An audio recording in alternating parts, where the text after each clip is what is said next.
안녕하세요. 책이 인생을 바꿔줄 수 있을지 실험하고 있습니다. 네, 소쿠라라고 합니다. 오늘 소개할 책은 더 해빙이라는 책입니다.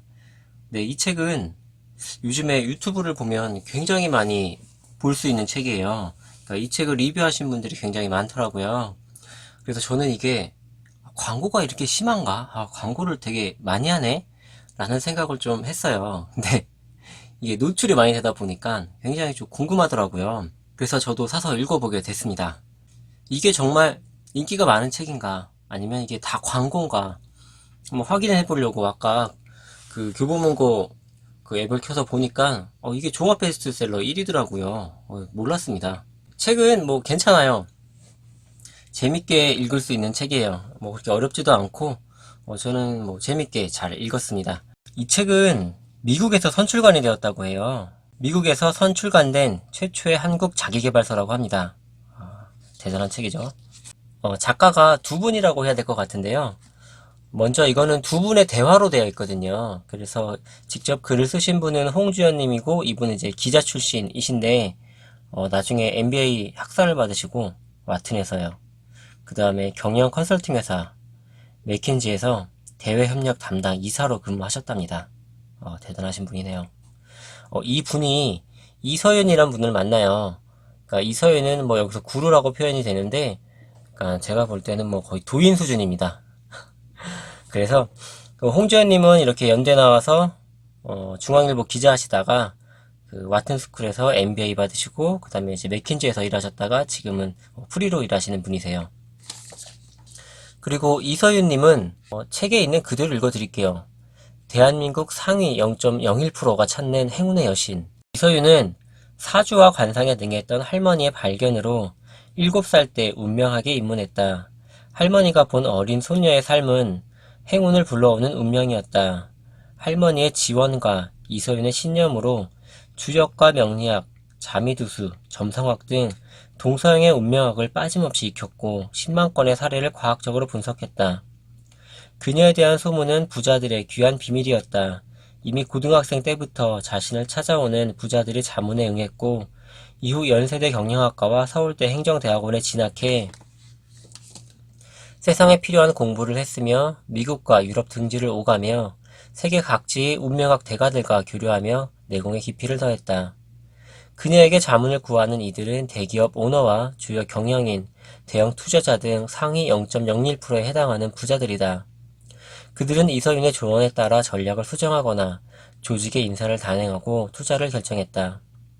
개명 전 이름은 이정일, 저술한 책으로는 오래된 비밀, 운, 준비하는 미래, 내가 춤추면 코끼리도 춤춘다 등이 있다.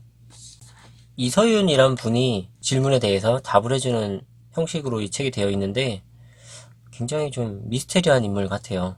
거의 나이는 뭐 제 나이 또래 같은데 이게 실존하는 인물인가 싶기도 하고 책 자체가 약간 소설스러워요. 이제 소설 같아서 읽기도 편한데 차라리 진짜 소설이었으면 더 편했겠다라는 생각도 좀 들더라고요. 책을 좀 읽어드릴게요. 인터뷰를 마친 서윤과 나는 잠시 커피를 마시며 이야기를 나누고 있었다. 당신에게는 고민하던 문제가 하나 있었다. 기자를 계속할지 아니면 유학을 떠나 공부를 더 해야 할지에 대한 것이었다. 무엇이 내게 더 도움이 될지 묻고 싶었으나 막상 질문을 하려니 망설여졌다. 유명한 부자들도 한참을 기다려야 만날 수 있다는 사람인데 인터뷰를 핑계로 개인적인 고민을 묻는 건 실례가 아닐까? 하지만 나에게 너무 중요한 문제잖아. 이번이 아니면 기회가 없을지도 몰라. 갈피를 잡지 못하고 망설이던 중 서윤과 눈이 마주쳤다. 그 눈을 마주하는 순간 마법의 가루가 내려앉은 듯 마음이 편안해졌다. 나를 무조건 긍정하는 눈빛이었기 때문이다. 어떤 질문을 해도 그녀는 나를 비난하거나 평가하지 않을 것 같았다. 망설임을 끝내고 물었을 때 서윤은 이야기 하나를 들려주었다. 불교 경전에 나오는 안수정등이란 우화였다. 달려드는 코끼리를 피해 도망가던 남자가 우물을 만났다. 등나무 줄기를 붙잡고 우물 아래로 내려가자 바닥에는 구렁이들이 입을 쩍 벌리고 있는 것이 아닌가. 머리 위를 올려다보니 설상가상으로 흰 쥐와 검은 쥐가 나무 줄기를 갉아먹는 중이었다.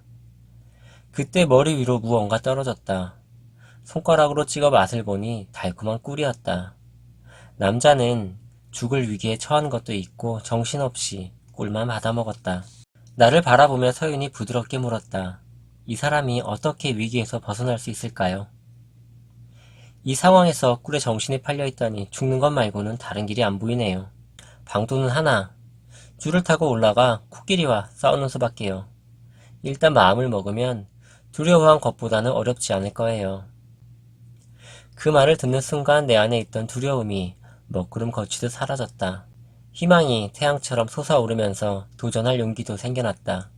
몇 달 후 나는 경영학 공부를 하기 위해 미국으로 떠나는 비행기에 올랐다.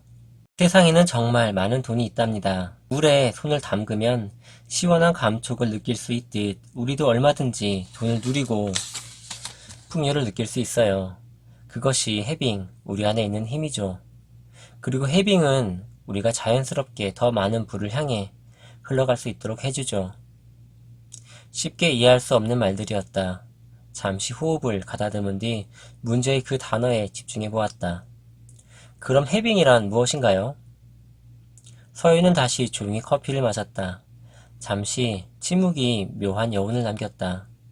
잔을 내려놓은 그녀가 이번에는 손을 들어 무언가를 가리켰다. 탁자에 놓여있는 내 휴대전화였다. 이 휴대전화 언제 사셨나요? 1년쯤 된 것 같아요. 신상이라고 해서 산 걸로 기억해요. 그럼 1년 전으로 돌아가 보죠. 이것을 살 때 어떤 느낌이셨어요? 얼마일까 생각하고 너무 비싼 건 아닐까 고민하고 이걸 사도 될지 망설였죠. 막상 사고 나서는 죄책감과 후회로 괴로웠어요. 그렇게 긍정적인 감정들을 느끼지는 못하셨군요. 맞아요. 유쾌한 기분이 아니었어요. 합리화하려고 노력했지만 마음이 계속 불편했어요. 서윤이 맑은 목소리로 말했다. 해빙은 돈을 쓰는 이 순간 가지고 있음을 충만하게 느끼는 거예요. 어떻게 부자가 될 수 있을지 물어보셨죠? 여러 답이 있겠지만 부자가 되는 가장 간단하고 효율적인 방법은 이것이에요. 홍 기자님, 우리가 느끼고 집중해야 할 것은 바로 이 순간이에요. 해빙은 지금 여기에서 출발해요. 현재 자신에게 있는 돈을 대상으로 삼는 것이 옳아요. 미래형이 아닌 현재 진행형인 셈이죠. 지금 갖고 있는 것들을 잠시 둘러보세요. 커피, 휴대전화, 가방, 노트북. 그것들을 어떻게 자기 것으로 만드셨죠? 돈을 내고 잠시 생각해 볼게요. 해빙이란 돈이 있는 걸 느끼고 그 감정에 머무는 거라고 했다. 그렇다면 이 물건들은 돈이 있어서 샀네요. 이 물건들을 살 돈이 있어서요. 맞아요. 지금 커피를 살 만큼 충분한 돈을 갖고 계시죠, 이 순간? 나는 내 손에 들린 컵을 물끄러미 바라보았다. 고급스러운 잔에 담긴 커피 한 잔. 호텔에서 파는 것이니까 꽤 비싸겠지. 한 잔에 $10 정도 할까? 그래도 지금 나는 이걸 살 수 있다. 그것도 내 돈으로. 생각만으로도 기분이 좋아졌다. 비싼 커피가 있음을 상징하는 증표처럼 보이기 시작한 것이다. 그 순간 찜찜했던 불안은 상쾌한 기쁨으로 전환되었다. 말씀만 들어도 기분이 좋아지는데요. 갑자기 부유해진 것 같아요. 스스로가 자랑스럽게 느껴지고요. 네, 지금 막 해빙을 하신 거예요. 그럼 있음에 초점을 맞추고 홍 기자님이 가진 물건들을 다시 한번 둘러보세요. 같은 물건이 완전히 다르게 보이네요. 전등 스위치를 켠다고 생각해보세요. 그동안 소비할 때마다 없음의 스위치를 켠 셈이에요. 그 결과 부정적 감정에 빠져들 수밖에 없었던 거죠. 있음의 감정이 들어설 공간은 없었고요. 반면 해빙 스위치를 켜자 그에 맞는 긍정적 감정이 자연스럽게 나타난 거랍니다. 이 차이가 만드는 변화를 안다면 놀랄 수밖에 없을 거예요. 서윤의 설명에 계속 귀를 기울였다. 우리는 세상에 어떤 것도 있는 그대로 인식할 수 없어요. 그저 주의를 기울인 것에 따라 세상을 인식하죠. 무언가를 원해본 적 있으시죠? 하얀색 운동화를 예를 들어보죠. 갑자기 온 세상에 하얀 운동화만 보일 것이에요. 마찬가지로 있음에 주의를 기울이면 홍 기자님을 둘러싼 세계는 다르게 인식될 거예요. 없음의 세상에서 있음의 세상으로요. 감정의 파장이 홍 기자님의 세상을 바꿔가죠. 내가 지금 제대로 이해한 것인지 확인하고 싶어 다시 한번 물어보았다. 없음에서 있음으로 렌즈를 바꾸는 방법이 바로 해빙인가요? 네, 맞아요. 사실 렌즈를 바꾼다는 것이 그렇게 만만치 않아요. 지금까지 살면서 단단하게 굳어진 고정관념과 인식을 바꾸는 작업이 그리 쉬울 리 없죠. 그런데 해빙은 지금부터 바로 할 수 있는 방법이에요. 작은 것에서 시작할 수 있으며 가장 빠르고 효율적으로 그 렌즈를 바꿀 수 있죠. 매일 돈을 쓸 때마다 해빙을 하고 그 느낌을 바라보고 그 감정을 조금씩 키워가기만 하면 돼요. 진짜 부자는 돈을 쓰면서 그것을 기쁨으로 누릴 줄 알죠. 지금 주머니에 얼마가 있는지는 중요하지 않아요. 돈을 쓰는 그 순간 해빙을 하는 것이 핵심이에요. 그 감정 에너지로 돈을 끌어당기거든요. 아무리 작은 액수도 상관없어요. 해빙은 단돈 1달러라도 지금 나에게 돈이 있다는 것에 집중하는 데서 시작해요. 그 감정이 커질수록 돈을 벌 수 있는 내 능력에 감사하게 되죠. 돈을 벌어다 준 세상에게도 감사하게 되고요. 그렇게 더 큰 돈이 돌아올 것을 아는 것, 그것이 진짜 부자의 마음이에요. 해빙을 하는 진짜 부자들이 남들보다 수십 배의 부를 끌어당기는 비결이 궁금합니다. 그 돈은 어떻게 들어오나요? 복권에라도 당첨되는 걸까요? 경로는 다양하지만 대부분은 사람과의 인연을 통해서 들어오게 되죠. 사업 아이템이나 주식 정보를 알려주는 사람이 있었다는 것인가요? 아니면 취직 자리를 소개받거나 너그러운 상사에게 보너스를 받았다는 말씀이신가요? 인연의 종류와 성격 그리고 어떻게 돈이 들어올지는 사람마다 달라요. 하지만 진짜 부자들의 공통점은 좋은 인연을 알아보고 그것을 소중히 가꿔간다는 데 있죠. 그들이 인연을 통해 해빙의 과실을 거두게 되는 것도 이 때문이에요. 잘 알려지지 않은 사실이지만 감정이란 현실을 변화시키는 힘을 가진 귀중한 에너지예요. 게다가 감정 에너지는 생명력과 연결되어 있죠.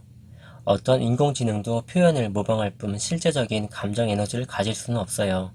하지만 감정을 잘 활용한다면 부를 가져다주는 원천이 될 수 있어요. 정말인가요? 네. 자신의 상황을 바꿀 수 있는 열쇠는 생각이 아닌 감정이에요. 그동안 과학기술의 발달로 우리는 이성의 힘을 맹신해왔죠. 하지만 이성이 지배하는 사회의 부속품이 되지 않으면서 주체적으로 더 나은 미래를 열 수 있는 비밀은 바로 느낌에 있답니다. 자신의 느낌으로 부를 창조하는 것. 그것이 바로 해빙이죠. 양자 물리학에 대해 들어보셨을 거예요.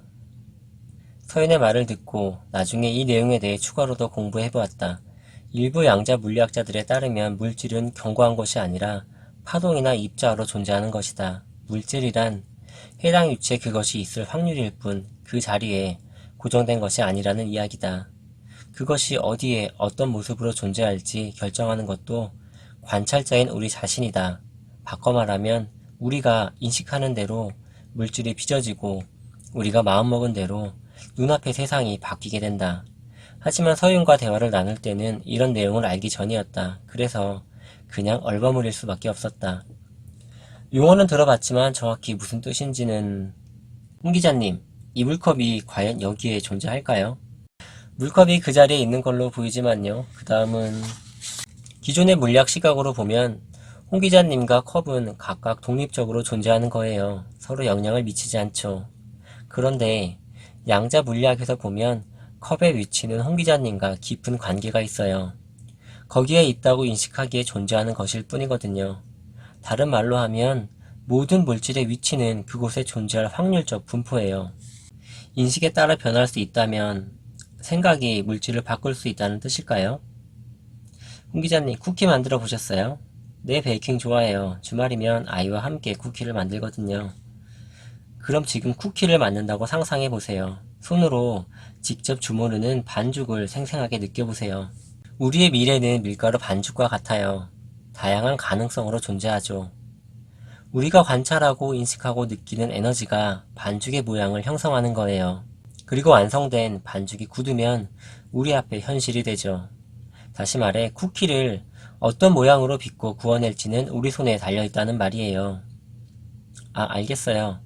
그 감정이 바로 해빙이군요. 돈을 가지고 있다는 기쁜 말이에요. 해빙을 하면 풍요로운 세상이 우리 앞에 펼쳐진다는 말씀이시죠? 바로 맞췄어요. 우리는 자신을 둘러싼 세계를 스스로 바꿔갈 수 있어요. 미래를 창조할 수 있는 에너지를 가진 존재니까요. 감정이란 무기의 사용법을 제대로 익히기만 한다면 말이에요. 제가 수만 명의 진짜 부자들을 분석한 결과 그들은 자신에게 필요한 단어를 스스로의 무의식에 프로그래밍해요. 몇몇은 강박적일 정도로 그렇게 하죠. 그것이 진짜 부자들의 공통점 중 하나예요. 강박적일 정도로 프로그래밍 한다고요? 네, 진짜 부자들은 삶이란 자신의 무의식에 입력된 정보와 신념 체계대로 펼쳐진다는 걸 알죠. 마윈도 편안하지 않다고 주입함으로써 부정적인 정보를 정화하는 동시에 균형을 회복하는 거예요. 무의식은 균형을 잃은 의식을 다시 원래 입력된 상태로 바로잡는 힘을 가지고 있거든요. 홍 기자님, 우리 팔 안에는 구부리는 근육과 펴는 근육이 다 있겠죠? 네, 그렇죠. 자, 이렇게 팔을 구부릴 때는 구부리는 쪽으로 많은 근육들이 협조하죠. 펼 때는 반대가 되고요. 두 가지 행위를 동시에 할 수는 없어요. 우리의 감정도 마찬가지예요. 구부리는 동작과 펴는 동작을 동시에 할 수 없듯 우리도 상반된 감정을 동시에 느낄 수 없어요. 그동안 홍 기자님의 마음에는 돈에 대한 불안과 기쁨이 함께 있었을 거예요. 하지만 불안과 긴장이 큰 나머지 기쁨이 그 그림자에 갇혀버린 거죠. 신체적인 면에서 볼 때 스트레스는 근육을 뭉치게 하죠. 에너지도 마찬가지예요.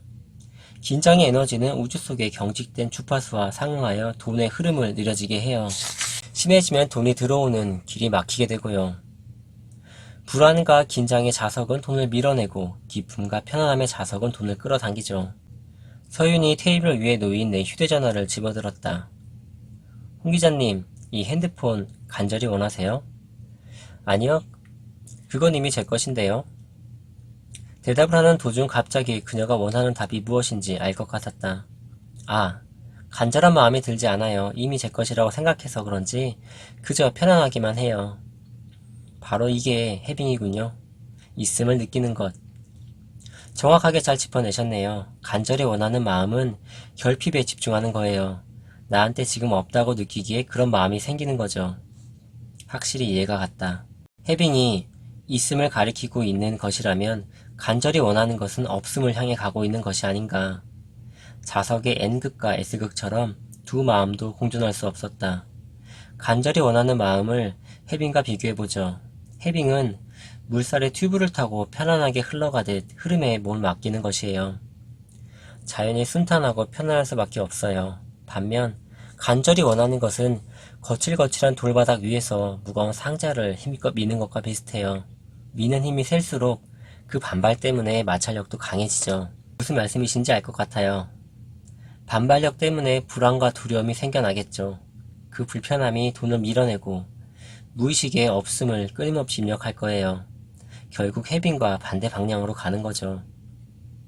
문제는 사람들이 결핍의 느낌이 강할수록 더 간절히 원한다는 거예요. 결국 악순환이 되는 거죠. 해빙의 효과를 증폭시킬 수 있는 방법을 하나 더 소개시켜 드릴게요. 해빙 노트를 써보세요.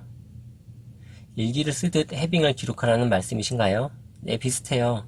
해빙을 어떻게 했는지, 또 무엇을 느꼈는지 짧게 적으면 돼요. 이렇게 생각해보세요. 물살을 타고 있는 그 순간에는 자신이 어디로 가고 있는지 볼 수가 없죠. 그런데 점을 찍은 뒤 그것을 연결하면 전체의 흐름을 볼 수 있어요.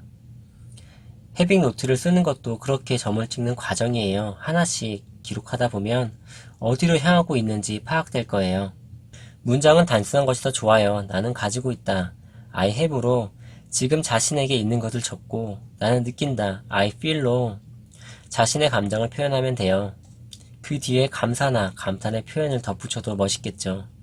매일 쓰는 분도 있지만 저는 한 주에 3-4번 쓰는 것을 더 권해요. 하루도 빠지지 않고 써야 한다는 의무감에 시달리지 않도록 말이죠. 행운은 우리의 노력에 곱셈이 되는 것이지 덧셈이 되는 것은 아니에요. 무슨 말씀이신가요? 행운이 덧셈으로 온다면 노력이 0이어도 행운이 올 수 있겠죠? 아, 그렇네요. 0 플러스 행운은 행운이 되겠네요. 하지만 행운의 법칙은 그렇지 않아요. 행운은 곱하기죠. 내 노력이 0이면 거기에 아무리 행운을 곱해도 결과는 0이에요. 아무것도 얻을 수 없다는 말이에요. 이제 알 것 같아요. 노력한 것을 몇 배로 돌려받는 것이 행운이란 말씀이시군요. 그 결과에 감사하고 그 마음으로 계속 노력해서 더 커다란 성과를 얻고 그렇게 선순환을 이루는 거군요. 공짜를 원하는 사람이 부자가 되는 일은 없답니다. 30년 동안 수많은 상담과 사례 분석을 해왔지만 그런 경우는 한 번도 못 봤어요. 기다림의 시기에 한 가지 유의하실 것이 있어요. 바로 악연의 유혹에 주의하셔야 해요. 악연이라고요? 사람들이 소중한 마음을 귀한 인연에 써야 하는데 그 마음을 악연에 쏟는다면 불행을 불러오게 되죠. 사람의 행불행은 다른 사람과의 인연에 의해 결정되는 경우가 많아요. 행운의 기운을 통해 들어오듯 불행도 악인을 통해 찾아오는 일이 많거든요. 그럼 악연의 함정에 빠지지 않기 위해서는 어떻게 하는 것이 좋을까요? 사람들이 악연에 쉽게 빠지게 되는 이유는 과도한 기대 때문이에요. 상대에게 받기만을 바라는 마음이 자신의 눈을 멀게 하는 거죠. 반면 먼저 준다, 받은 것보다 더 많이 돌려준다는 마음이라면 악연을 피하고 좋은 인연을 만날 수 있을 거예요. 네, 책이 약간 소설 같아요. 이게 좀 인터뷰 내용을 구성한 거라 약간 대화체가 많아서 대화체를 읽다 보니까 저도 좀 많이 어색했고 내용 자체도 좀 읽어드리기가 약간 좀 오글거리기도 했어요. 한번 정리를 해드리면 그러니까 해빙이란 어떤 내가 무언가 가지고 있음을 진심으로 기뻐하는 거예요. 그렇게 기쁜 마음을 계속 유지하다 보면 그것이 어떤 행운을 불러온다고 합니다. 그 행운이란 게 보통 이제 말 그대로 행운이 될 수도 있고 또 어떤 귀인을 통해서 새로운 운이 함께 들어올 수 있다고들 하세요. 거의 종교 같은 느낌이에요. 믿으면 이루어질 것이다 이런 느낌이 좀 큰 것 같아요.